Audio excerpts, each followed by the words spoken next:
And now, coming to you from the Pensado Media Center, powered by Westlake Pro.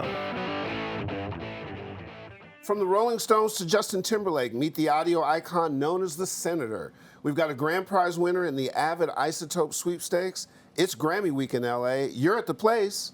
It's Pensado's place.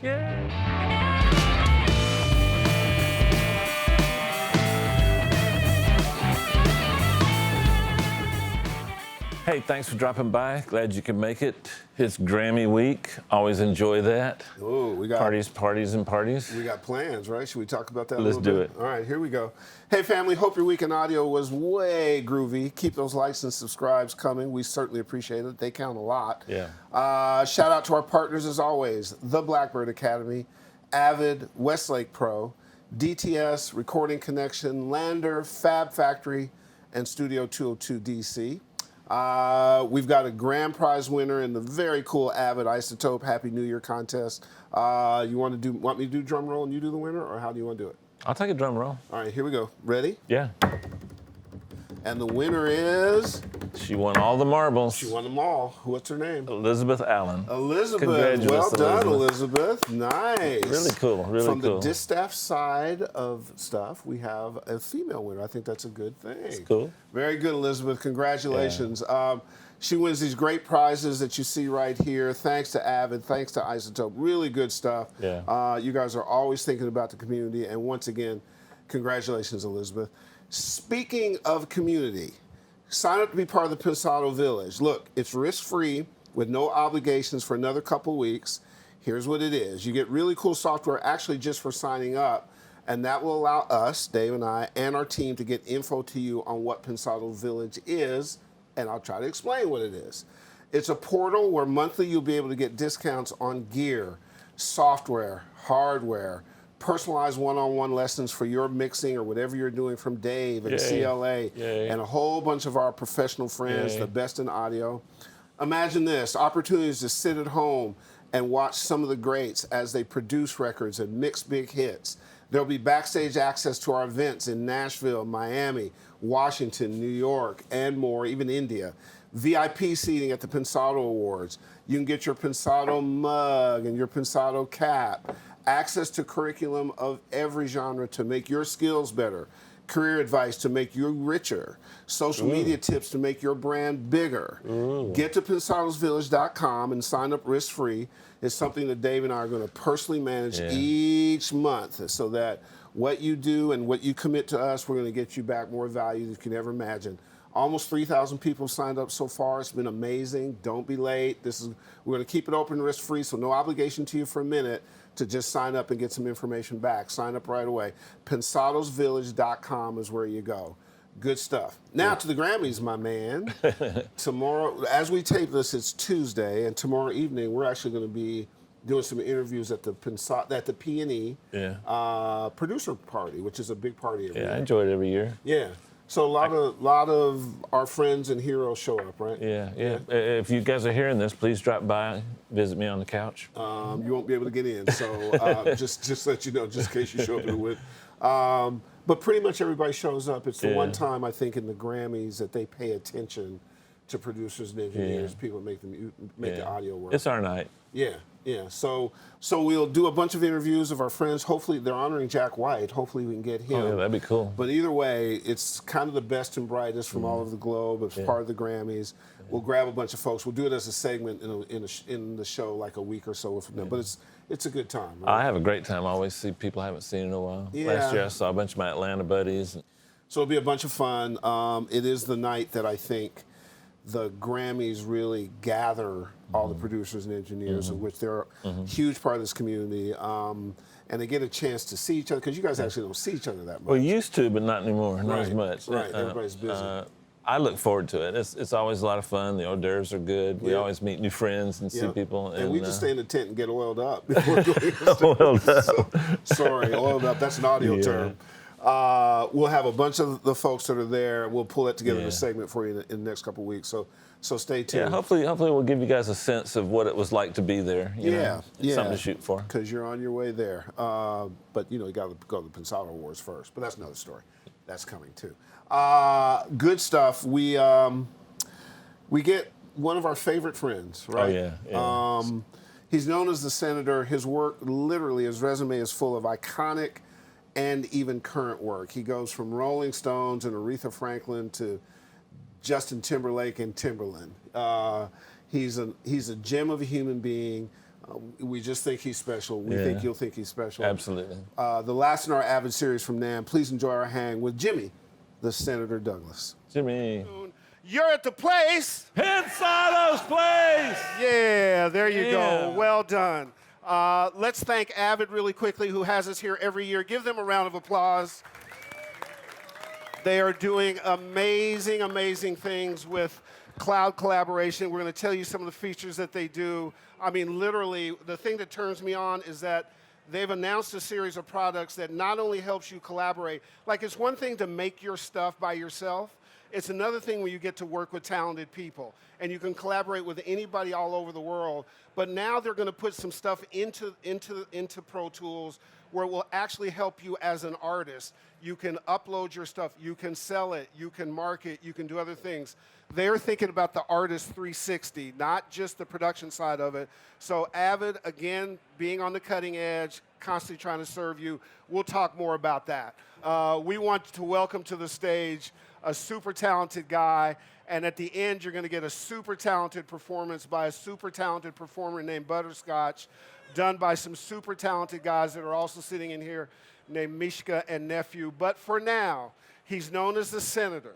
He has done incredible records. Timberland, Justin Timberlake.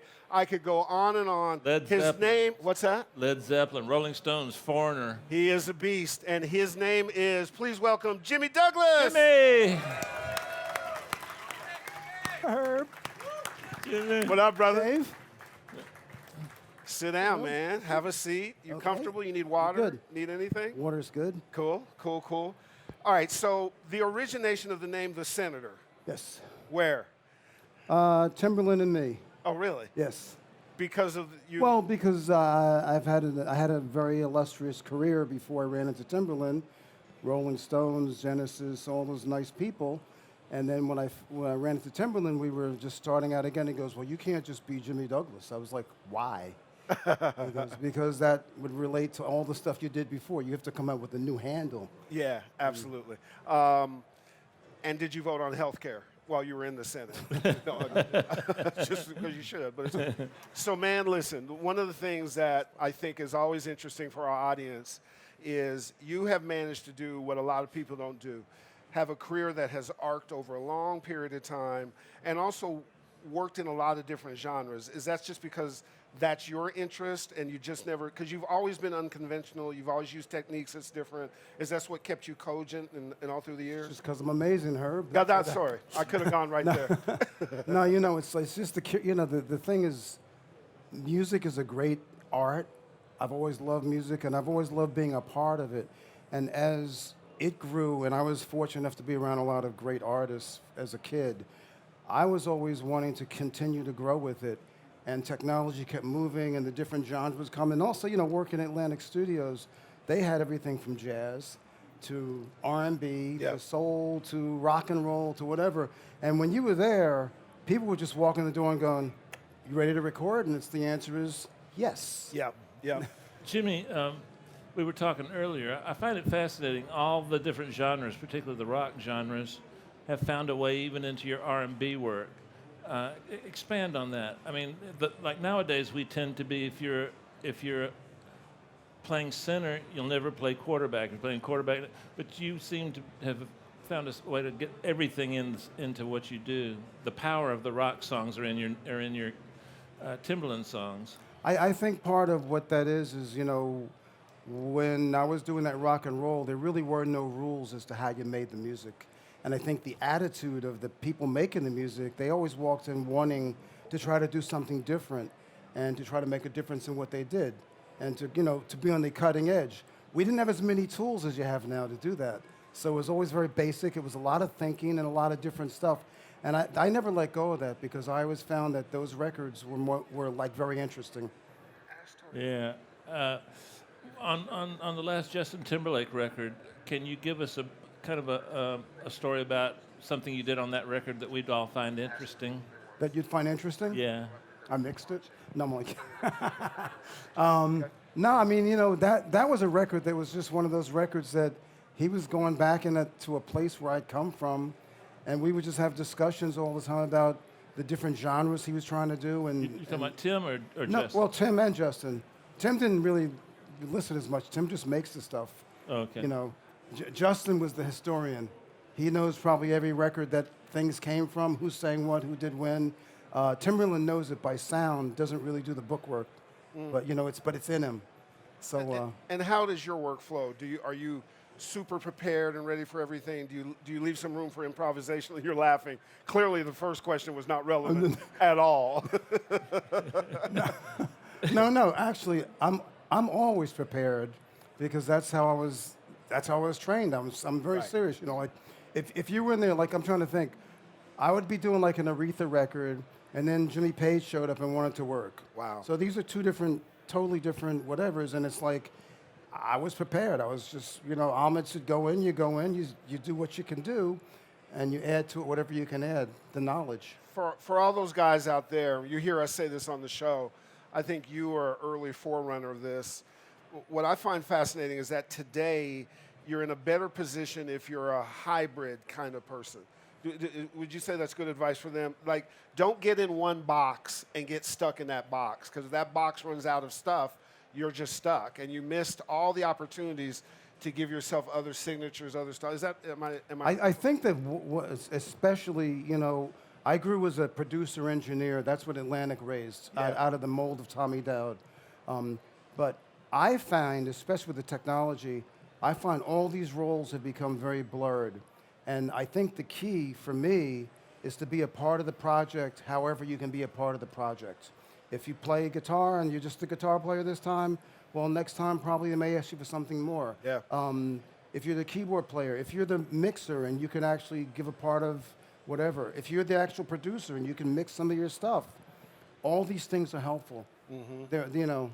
Jimmy, have you woven Pro Tools into your repertoire?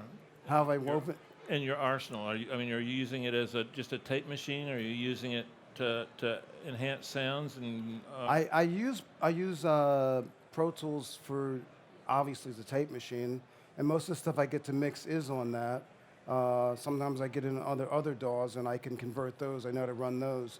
I use it mainly for mixing. It's my definite go-to when I'm going to do a mix. Definitely. Sometimes I actually create on it. When I'm doing jingles, I'll create on it really quickly because it does that kind of stuff really quickly. And sometimes I'll convert some of my other quote-unquote, you know, hip-hop or whatever music it is. I'll convert it to Pro Tools just because it's easier for some of the plugins and some of the familiar sounds. And it's been said that it has a better sound than most of the DAWs. It's been said. Absolutely. Yeah. We find it, and you know, Tony, earlier when we had rehearsal yesterday, Tony was telling us some of the new features of the cloud collaboration stuff that, I mean, literally they're going from making sure you can work amongst the community wherever you are, but also even now market yourself as an artist and reach out. There's 6 or 7 new features that are incredible. It's pretty interesting the way they're thinking about it now. And to me, they're thinking about the artist in the macro sense and not just the producing or just the engineering or whatever, how you can go forward as an independent entity and hopefully build your own career. That's smart thinking to me. I mean, Absolutely. you guys use that, don't you guys think Well, Jimmy and I have, I'm going to speak for you, even though we're good friends, I'm going to take advantage of that. But I mean, a lot of times at 3 or 4 in the morning, we'll just get confused, and we used to just have to send something out to a buddy and say, hey, can you fix this bass for me? I got to turn it in about 2 hours. Now, it's so easy to use it as a creative tool, not just the way I'm saying, but suppose one of your good friends that you've collaborated with before is not in your town. You know, I think it's a brilliant tool, and as Herb said earlier, it's morphing into not just a creative tool, but an economic tool, and so that's kind of exciting too. And also too, don't mean to cut you off, but Jimmy and I both have the problem of getting sessions from people, and I prefer the session to be on the cloud collaboration, because then I can. That's way better for me than a WeTransfer, or a Dropbox, or a Google Drive. I like getting it that way. What are you working on now? What's keeping you busy? Oh, I just did Jimmy Cliff. I was just doing a Jimmy Cliff album. Oh, nice. Mixing that. Just finished a record with Dirty Projectors. Oh, cool. Just came out. Yeah. And I finished an album with CeCe Winans. Oh, really? No. Yeah. God, you have such a diverse career. Yeah. Does that keep you on the edge creatively? Just working on kinds of different music and keep you Oh, absolutely. Yeah. And I did a record with these guys called Snake Hips, actually. And they're like, they're like cutting edge EDM kind of hip hop trap. Nice. And it's like you learn all this stuff from all these different influences and you try to figure out where you can sneak them in. Yeah. Do you prefer to work in your home base, or do you like to move around and work in different facilities? Now, working the own base is probably best for me because I have all the stuff that I all would set. want to have. Yeah. And it's all set, yeah. Yes. Yeah. Plus, who wouldn't want to be in Miami? Yeah, for sure. And we're talking about coming to Miami too. We have to All get you on that. You've got the new people are inundated with technology. Sometimes we think technology can be as much a problem as it is an asset. You can become a slave to technology if you're not careful. Is that correct? You could be, yes. Yeah. And how do you avoid that happening? Well, for me, I'm first of all, I'm amazed at technology, where it's gone. We're talking about from a tape machine to where the tape machine's telling you how you can market yourself, which Yeah. is incredible. That's, but the world has gotten so used to so many things. It's like, for instance, stems. Everybody and his brother, people that aren't even professional realm, have stems of multi-tracks that I've done. It's true. That I don't even possess. Right, right. And one of the funniest things that's always said to me, especially in the hip hop world, they go, all those records you made, you must have some amazing stems that you sampled. And I'm thinking, no, I just wanted to get the record done Right. and put it out. Why would I want to just keep a track? Right. But that is the new world. Different you want to world. have all these things that you can now mix and match and recreate and regurgitate and make new stuff. And I think it's amazing. I think it's Right. wonderful. We've been in conversations a lot with a collective called 1500 or Nothing. I'm sure you guys have heard of them. Ridiculous. But when we go to the studio, those guys are playing live instruments. They're using technology, but they are literally. I worked with Earth, Wind, and Fire for a while, and it was like being in the studio with a very young Earth, Wind, and Fire. These guys are dealing with tonic chords and playing stand-up bass and stuff like that. And they make really contemporary records in all kinds of genres. And I think the point I'm making is don't limit yourself. Don't get trapped into something. Feed yourself stimulation. Find ways to break through. That's what's going to give you a signature. If you want to remove yourself from the crowd, find that extra edge. And you may never, it might be in country music. It might be someplace you go. But you got to push the envelope, don't you? You got to push the envelope. I'll get off my Jesse Jackson soapbox. Thanks. Well, I want to see all you all rich because we like to go to pool parties. And you all got to make a lot of money so we can go to pool parties because Dave and I don't have a pool. All you all will have pools. So hurry up. We like to swim and shit. So get busy. Different parts of the country have different. What's the influence from Miami in terms of sound and stuff? Where? Wow. Right now, besides Pitbull, Yeah. pretty much, I think that's all. Well, Pitbull, and then what's his, Flow Rider. Right. So it's kind of pop, hip hop. That's what they have to offer. Yeah, it's morphed into sort of a pop thing. Yeah. But the artists keep their authenticity. That's what we kind of notice about Pitbull. Like he's still Pitbull. He's dope. It's just gotten big. It's- It's got Yeah. more. No, he popular. hasn't changed. He hasn't changed to match the world. The world has come to a sound that he presents. And it defines that too. It definitely defines Yeah. proper hip hop, and Yeah. still got amazing swag. Yeah, that's He's a great really dude. cool. Super cool. One of the things expanding, I was just sitting here thinking about what you said one question back. It's so hard now to stand out in the crowd and to make your work sound unique and to make people listen to what you're doing and get that above all the noise. How do you approach that? You know what I'm saying? It's like in the 90s we'd make a record, put it out, radio would play it. We're all geniuses and we collect our plaques at the Grammys. But nowadays you got to find a way to get through the noise at Spotify, get through SoundCloud. There's a question here somewhere. You're looking at me like I'm an idiot. Well, no, we both are actually. So you want to try to answer that one question? Well, there was this one record I did the other night for a friend of mine. It was a record for a friend. And I got to say, my assistant said the same thing as I did. And what it was I ended up having fun. I just had total fun. And when I got done with the record, he said it sounded like an ELP record, an old, the old ELP. Yeah. No, I'm sorry, ELO. ELO meets somebody from now, and I thought, that's not what I thought I was doing, Jeff but I Lynne. was having fun. And if I thought about a record company and the A&R people and everything else, I wouldn't have had the fun making that record, and I would have been so tight-butted, trying to make sure everything's exactly right. We're so full of references now. I think this is one thing I would like to say. We are so full of references that we don't allow ourselves to be free to experiment, to try stuff, Amen. And one of the things that I think I do is, like, there's just so many genres of music, and while I try to keep up, I don't know who belongs to what. I hear a lot of different stuff. I'll put the wrong samples with the wrong things, and people will go, you can't use that, that's trance. And that, I'm thinking, I didn't know what it was, it just sounded good. It sounded good. Yeah, and I think that we need to do more of that in our music, and I think that that's kind of what maybe makes the envelope continue to move. I'll go a step further. I think we ought to eliminate subgenres. Like metal has got 200,000 genres. EDM has got a trillion genres, and now it's starting to creep into hip hop, pop, and all these things. We should eliminate subgenres. Amen. Thank you. Preach, brother, preach. But I think what's interesting about the point for you guys is it's really about your cojones, male or female, meaning that you're willing to step out and go take that chance. It's not going to hurt. It's just going to music that comes back. But to the left of Dave and I, each week sit, fortunately for us, literally the cream of the crop.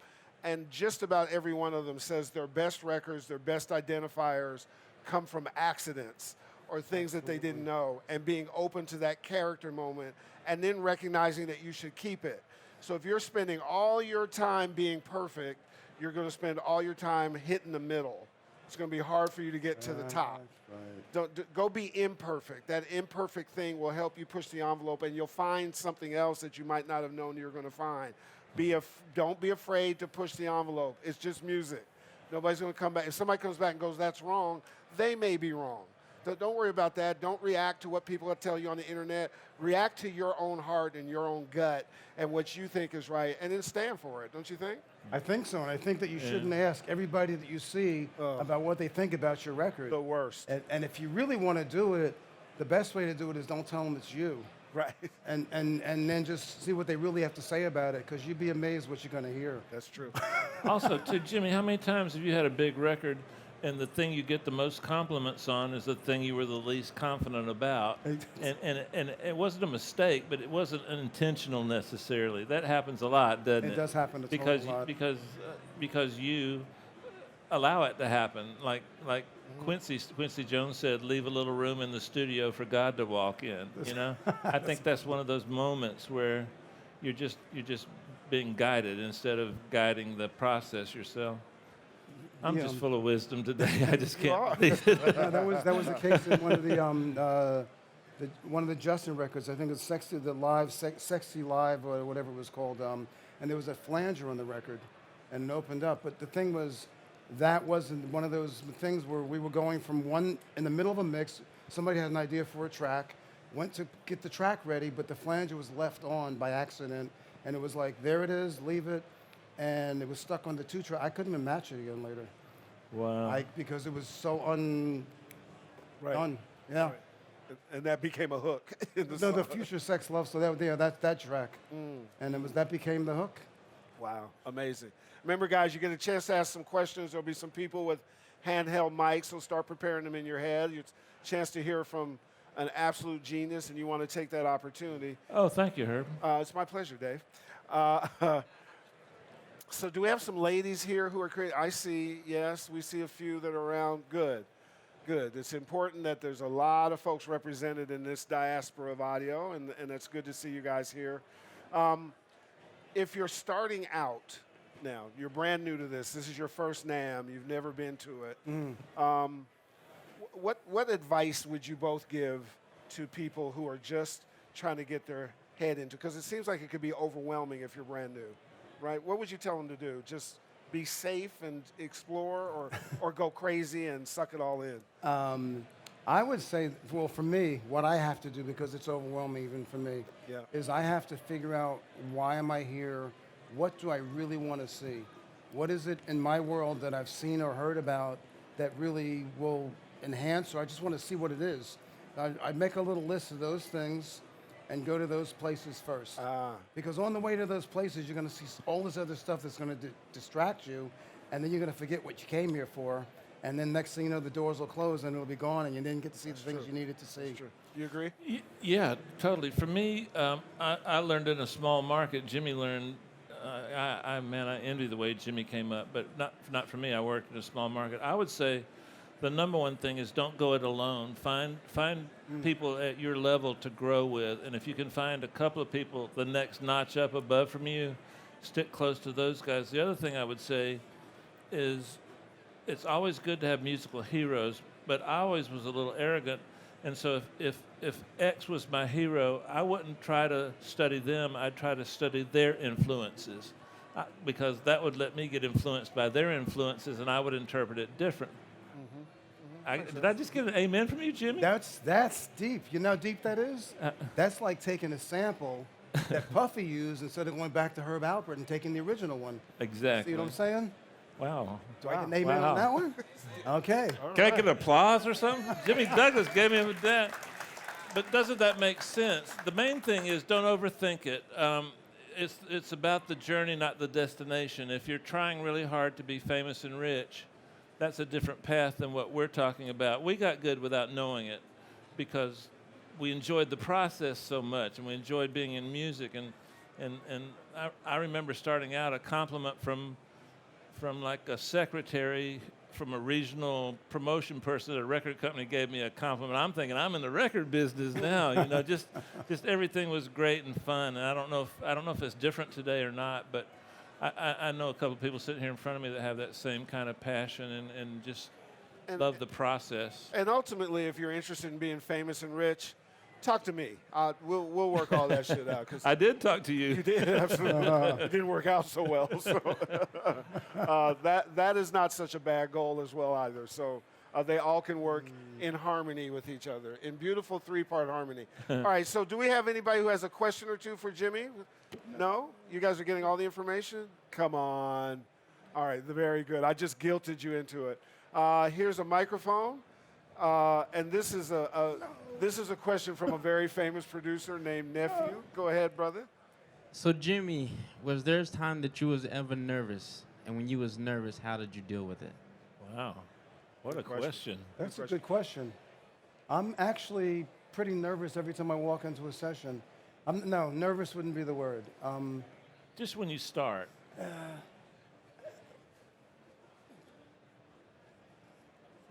I don't know. I mean, you deal with it. That's a very interesting question.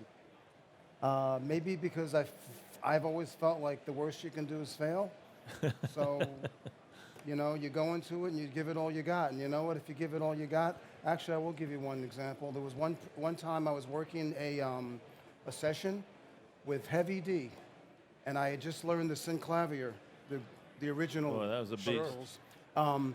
And I had learned it in a jingle way, and I could make it do all these things, but I didn't know how to make a record with it. And he wanted me to do all these things that I didn't know how. I didn't know how to do those things. He wanted me to make stops. I didn't know how to make a stop. I know how to make them now.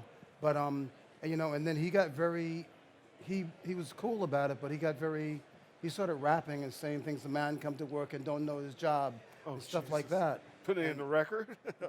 Yeah. Oh, And damn. so I was like, okay. And it was the only time I actually went to the assistant and said, can you run this? And he said, yes, I can. I said, please, I have to leave. That was the only other time in my life I had to leave. You know what you could have said to him? What I could have said? But diddly-diddly-dee.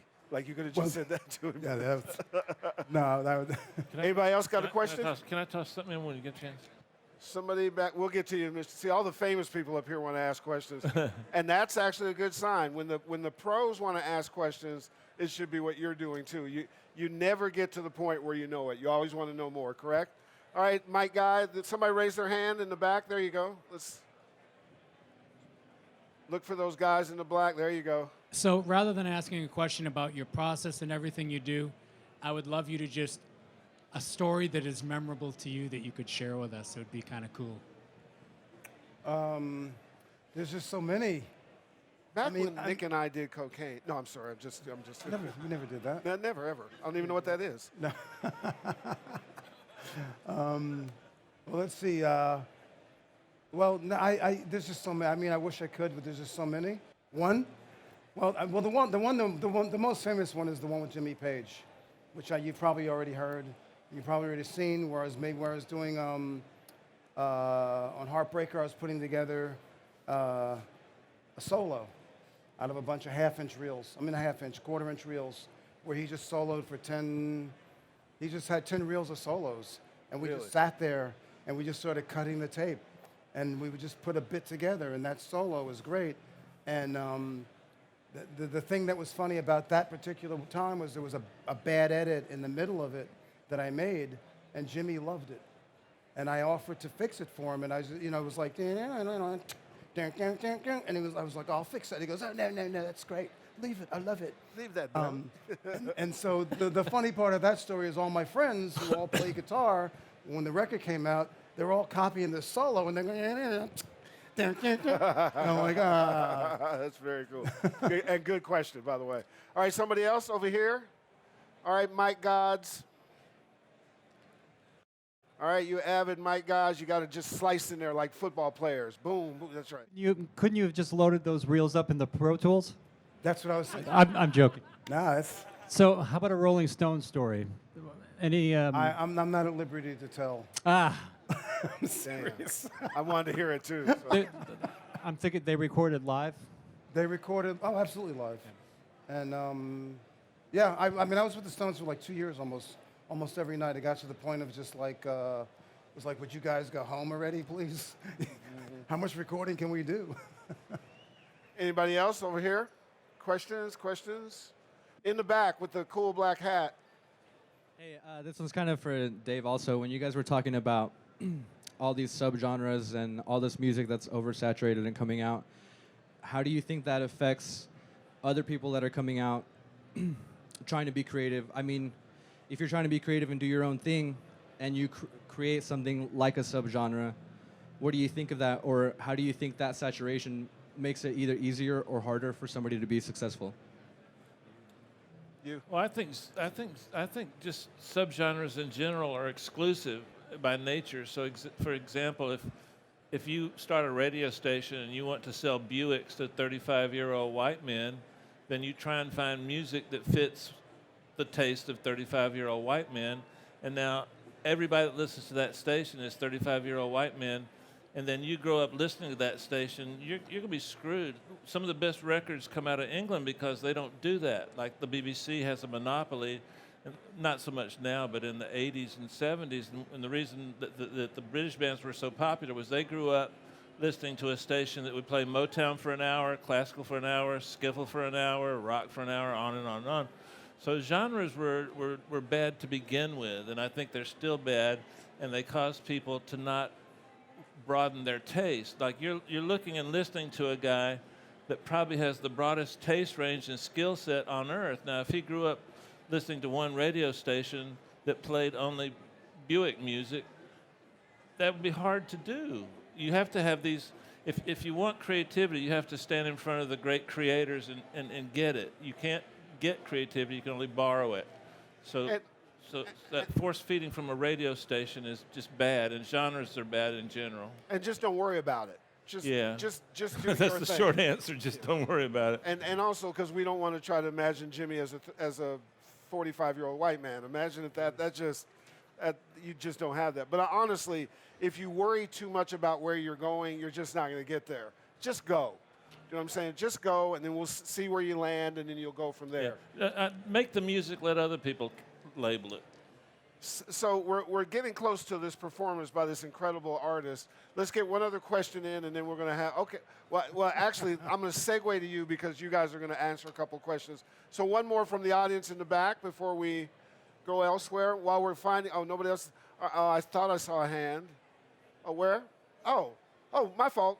Couldn't see. They didn't have light on you. There you go, man. Hey, thanks for coming out. I just want to know, I got here a little late. Maybe someone had already asked this. What inspires you when you approach a session?